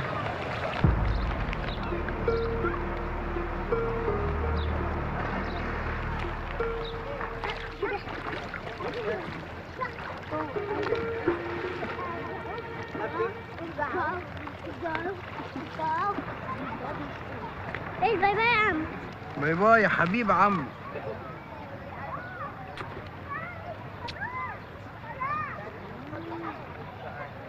اهلا حبيب جدو. ايه انبسطت من الميه؟ جدو ايه سحبت اللي على واد لذيذ. اسمه ايه؟ اسمه مصطفى. فين يا بابا؟ طب يا حبيبي تعالى اقعد، انا عايزك تاكل كويس عشان تبقى قوي زي جده. كمبيوتر ايه؟ وانا عاوز الكمبيوتر في ايه؟ منظرك يا باشا ده للاولاد، سعادتك زمانهم بقى زمن الكمبيوتر ومالهمش غنى عنه. عندهم كمبيوتر في البيت بس ده لابتوب يا باشا، ينفعهم سعادتك لما يروحوا المدرسه النادي، وكمان سعره حلو قوي يا باشا، 5000 جنيه بس. خلاص سيب الكارت بتاعك وانا هبقى اتصل بيك. يلا اتفضل. انا متشكر يا فندم جدا.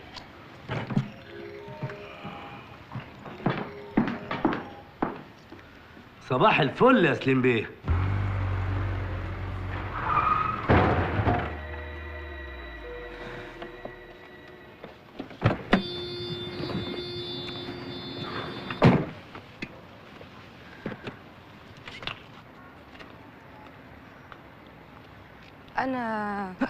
أنا آسفة أوي.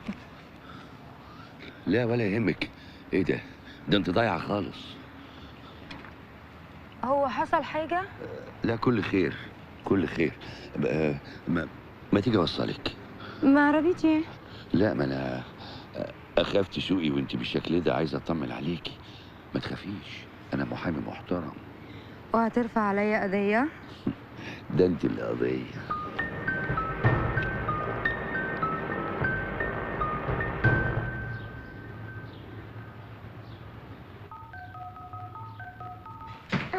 انت مين؟ مامي.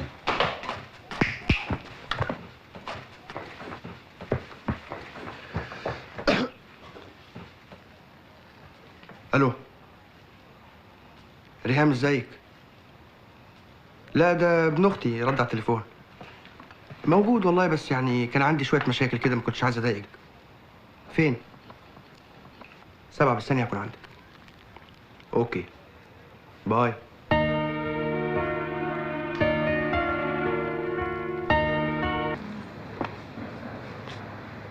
لا مفيش، بس يعني حسيت ان احنا علاقتنا اتطورت بسرعه.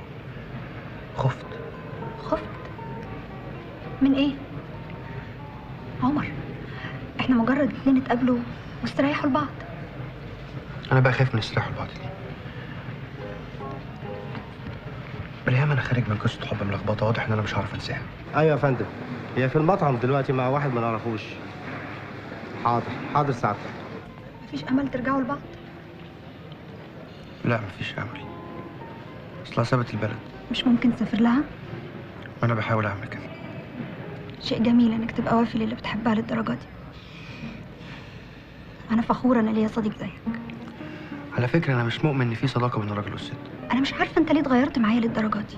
انت انسانه جميله ورقيقه، وانا ما عنديش استعداد اورط نفسي في قصه حب انا مش قدها.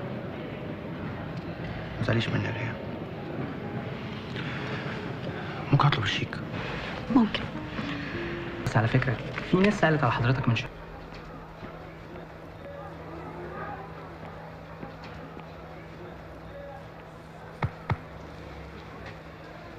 ايه ده نبيل باشا؟ خطوة عزيزة يا باشا. ده نبيل باشا يابا. اهلا وسهلا يا باشا، شرفت. تشرب حاجه؟ افتح لي فانوس توت. لا شكرا، انا جيت بس عشان اشقر عليك. فيك الخير يا باشا. ربنا يكرمك يا باشا ويوقف لك مراكب السايره ان شاء الله. الراجل ده عايز منك ايه يا محمود؟ انا عارف يابا، مش عارف ليه حاططني في دماغه، بس ما تقلقش يابا، ان شاء الله اليوم.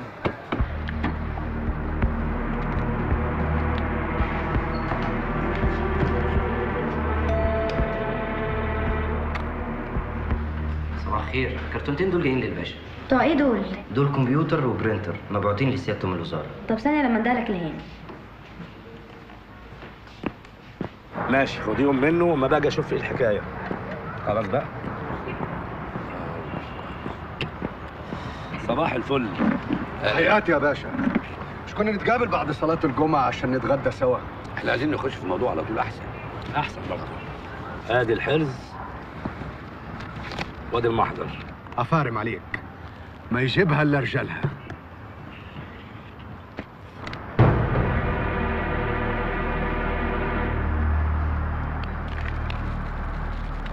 ادي الحرز وادي المحضر. محمود ازيك؟ ايه المقابله دي؟ ده انت شايله مني بقى. لا يا عم، لا شايله ولا حاجه. انا قلت اسيبك في حالك شويه احسن تتهمني بالخيانه. انت زعلانه. طب ممكن اصالحك؟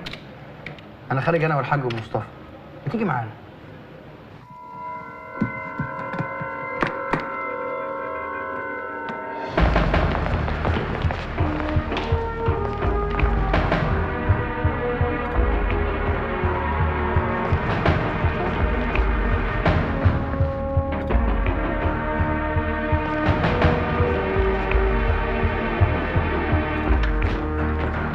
ولا حركه. انتوا مين؟ اذن النيابه اهو. الفلوس دي بتاعتك؟ دي فلوس انا لسه بايع بيها حته ارض كنت وارثها. الكلام ده طوله في النيابه. حرز الشنطه دي. اتفضل معايا. هاتوه. اتفضل. فين؟ انتوا بتعملوا ايه؟ اتفضل. انت مش عارف انا مين؟ انا وريتك المبايعه بتاعت حته الارض. ممكن افهم بقى بتحققوا معايا ليه؟ يعني انت بتقر ان الفلوس اللي في الشنطه دي بتاعتك؟ ما ايوه، ايه المشكله؟ المشكله ان الفلوس دي مزوره. طب وانا هعرف منين؟ اكيد اللي اشترى مني هو اللي لبسها لي. انت اللي زورتها، وتم ضبط جهاز الكمبيوتر والطبعه والواح الطباعه في شقتك النهارده، واقرت زوجتك انك انت اللي اذنت بدخول الاجهزه. انت ازاي تتهمني كده؟ انت جننت؟ انت اللي جننت. انت قدام نيابه، يعني تحترم نفسك وتتكلم كويس. بتعنطز عليا. مش كفايه انك اعترفت ان الفلوس دي بتاعتك؟ كل الادله ثابته عليك. طب ايه رايك ان مفيش شركه كمبيوتر بالاسم ده ولا في العنوان اللي انت قلت عليه؟ انت لازم تقول لنا جبت معدات التزوير دي منين. بلاش، لو ما كنتش انت اللي زورت تقدر تقول لي جبت الفلوس منين؟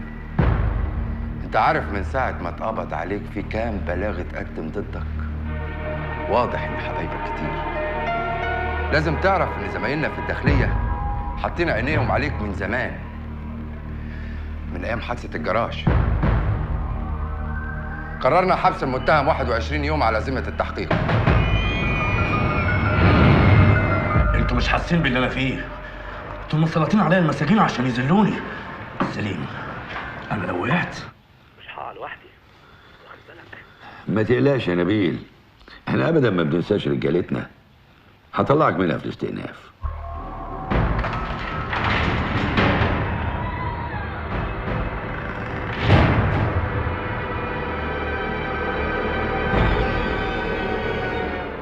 الورق ده وصل لك ازاي؟ انا اسف لسعادتك، في الحقيقه ما وصلنيش، لكن انا اللي وصلته هو وملفات غيره. هتلاقيها سعادتك على السيديهات دي. وصلته من وإلى. نبتدي بإلى. وصلته لصلاح بيه المنوفي اللي انا بشتغل في مكتبه، واللي طبعا فاهم ان سعادتك ورا كل اللي بيحصل له اليومين دول، عشان كده بيرتب لسعادتك ضربه قاضيه كبيره قوي.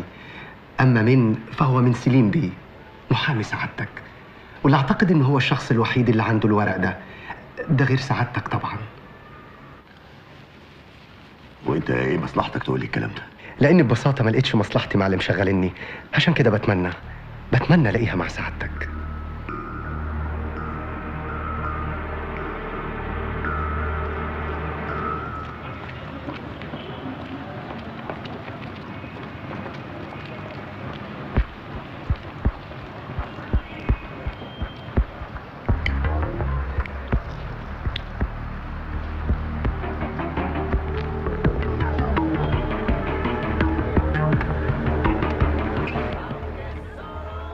خلاص، يبقى تيجي عندي البيت. جديدة دي؟ الله، ده انتوا بقيتوا بتحلوا مشكلة المكان كمان. ده ايه الحلاوة دي؟ باشا، تحياتي يا باشا. ايه المفاجأة الجميلة دي؟ اهلا اهلا. الله، انت ما حدش بيشوفك ليه؟ وبعدين ايه التغيير ده كله؟ فين الجلابية والشنب؟ حد يجي بجلابية وشنب في مكان زي ده؟ ها؟ عندك حق. حبيبي، زي ما سعادتك شايف دي صور لسليم وبت من اياهم، وقعد معاهم الراجل بتاع صلاح المنوفي اللي جه لحضرتك الصبح. وسألنا اللي شغالين في مكتب سليم، قالوا لنا ان الراجل ده راح له المكتب اكتر من مرة وقابله، بس كان لابس صعيدي. ودي صور تانية لسليم وهو داخل العمارة مع البت، وعرفنا ان العمارة دي فيها شقة مرات صلاح المنوفي التانية، وصلاح المنوفي بيعمل مقابلات في الشقة دي مع الناس اللي ما ينفعش يقابلهم في مكتبه. تهيألي بقى كده ثبتت الرؤية يا باشا.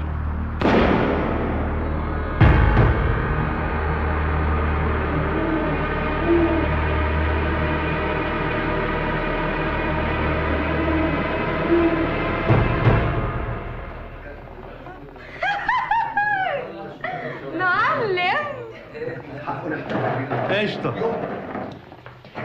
الله ينور يا عمو. قشطه يا معلم. لا مش ما بشربش. عناب. لا بجد طلعت راجل يا حوده.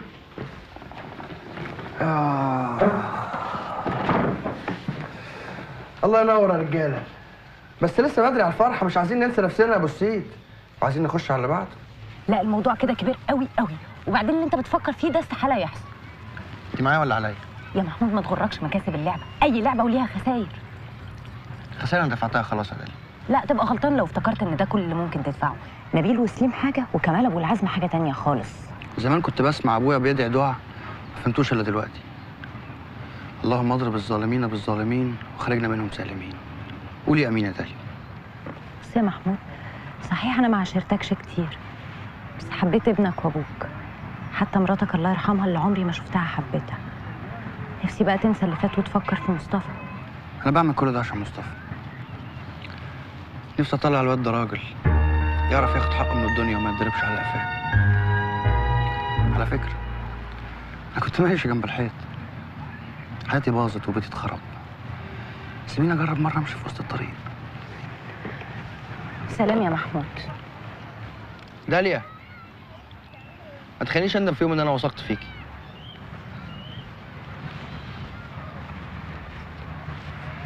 رايحة فين يا طنط؟ رايحه عندي شغل بس هشوفك بكره. بقول لك ايه، روح لبابا وقول له يا بابا خلي بالك مني عشان انا بحبك وماليش غيرك. خلي بالك مني يا بابا عشان انا بحبك وماليش غيرك. طب ما انا بحبك وماليش غيرك يا مصطفى. بابا هو انت هتتجوز طنط داليا؟ ايه اللي خلاك تقول كده؟ انا متجوز ماما. مش هو عند ربنا؟ عند ربنا بس انا متجوزها درش. يعني احنا ممكن نروح لها؟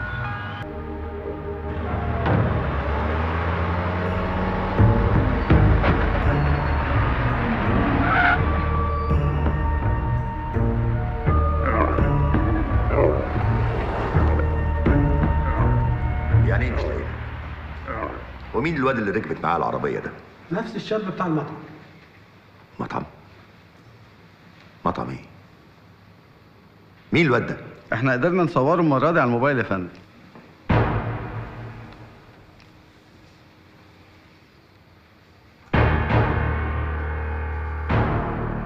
يا ابن الكلب، يا ابن الكلب. ليه؟ ليه كده؟ ليه كده؟ والله الدنيا دي غريبة أوي. أنت عارفة إن ده نفس السؤال اللي بسأله لنفسي كل يوم؟ ليه كده؟ ليه في ناس لما بتغلط بتدفع ثمن غلطتها؟ وناس لما بتغلط ما بتحبش تتحاسب؟ ليه واحدة كان كل حلمها تغير ستارة، تشتري كنبة، تشتري شفاط بدل ما نفسها يتكتم في المطبخ وهي بتطبخ لجوزها؟ ليه فجأة حياتها تنتهي من غير سبب؟ ها؟ ليه كده؟ ليه عيل لسه ما كملش 4 سنين من عمره يتحرم من أمه بقية حياته؟ عشان في ناس قررت تعمل معاه ده. ليه كده؟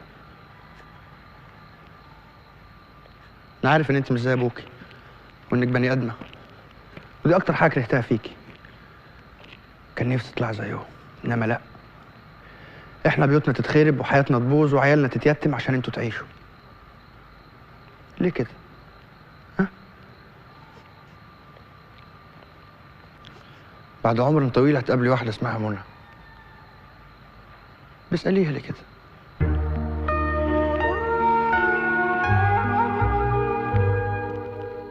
يعني ايه اختفى يا بهايم؟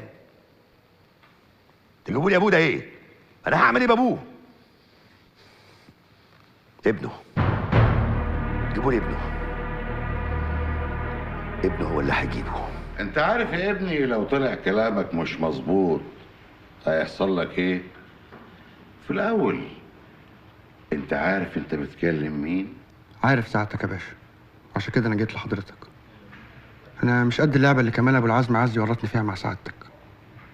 حضرتك هتشوف بنفسك وهتعرف ان كل كلمه قلتها لك كانت مظبوطه. طلباتك؟ الأمان يا باشا. مش عايز منك غير الأمان، والموضوع يخلص بيني وبين سعادتك بعيد عن الحكومة. لو كنت فاكر نفسك قد الناس دي تبقى حمار. يابا صدقني كل شيء هيتحل من غير خساير. والطفل المسكين ده ذنبه ايه تدخله في لعبه زي دي؟ ها؟ تعرف تقول لي ذنبه ايه؟ وانا ازاي تدخلني في لعبه زي دي من غير ما تفطمني؟ بتلعب ابوك يا محمود، اتجننت خلاص. الظاهر ان داليا كان عندها حق لما قالت انك انت هتودي نفسك وهتودينا كلنا في داهيه. يابا ما تخافش، مش هيقدروا يعملوا حاجه، روحهم بقت في ايديا. خد انت الواد بس وخليكم مع داليا يابا، وادعيلي. ربنا يسامحك. ايوه يا باشا، تحت امرك. بس اهم حاجه الواد ما يتلمس منه شعرايه، لا اما قسما عظما ما هتشوف ضفر بنتك تاني. لا مش تهديد يا باشا، يعني اعتبره رجاء. فين المكان؟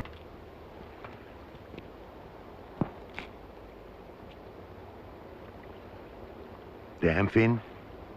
تسلمني الواد تلاقيها وصلت فيلة سعادتك. وليه ما جبتهاش معاك؟ يعني ما حبيتش اخليها تشوف سعادتك في المنظر ده، ولا ايه؟ بقى كل ده يطلع منك انت؟ يوضع سره في اضعف خلقه. انت شايف ان ده الوقت المناسب انك تتحداني؟ والله يا باشا لحد كده انا مبسوط.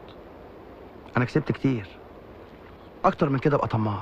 لو لسه باقي على حياتك انا عايز اعتراف كتابي مفصل منك بكل اللي عملته.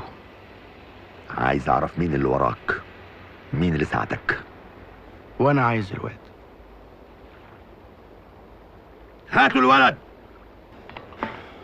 ودي الواد لجده وطمن ابويا يا سيد، خليه يدعيلي ويسامحني. وانت هتعمل ايه يا محمود؟ ربنا يستر. ربنا معاك. يلا يا حبيبي.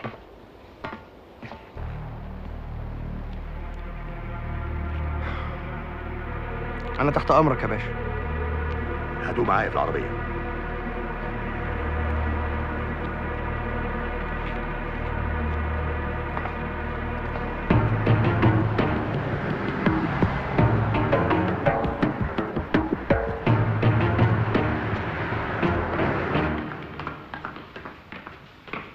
الحمد لله بسلامة أيمن بيه يا فندم.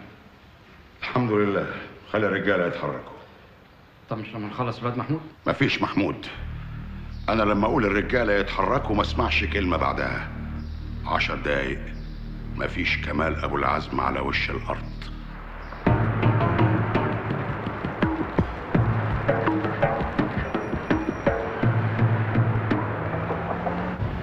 تفتكر يا باشا انا ممكن اصدق انك هتسيبني؟ انت تفتكر؟ لا طبعا، بس مع ذلك هكتب لك الاعتراف عشان كل ما تيجي تظلم حد تقراه وتفتكر ان اللي انت ظلمته ده مش هيسكت على حقه. بس انا مش عايزك تنسى ان انا خدمتك خدمه كبيره. تعتقد لو ما كنتش دخلت السجن كنت هتبقى بالذكاء اللي انت فيه ده؟ ابدا. كنت هتبقى مجرد سكيورتي تافه ما تعرفش تاخد قرار واحد في حياتك. واديني يا عم هعمل لك خدمه تانيه قريب، خليك تشوف مراتك. والله يا باشا الواحد مش عارف يودي جمايلك دي فين. ممكن على ما نوصل يا باشا اعرفك على ابويا ومراتي وابني. فاكر لما سعادتك قلت لي انك تساوي 30,000 واحد؟ اهو سعادتك بقى تساويني 10,000 مره، عشان انا ما اساويش غير ال3 دول: ابويا ومراتي وابني.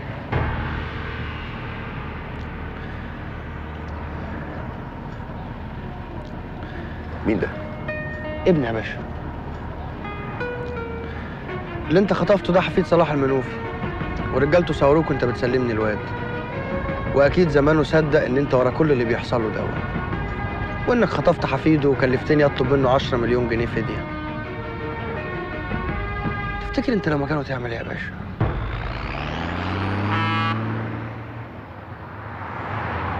دم المظلوم غالي زي الظالم.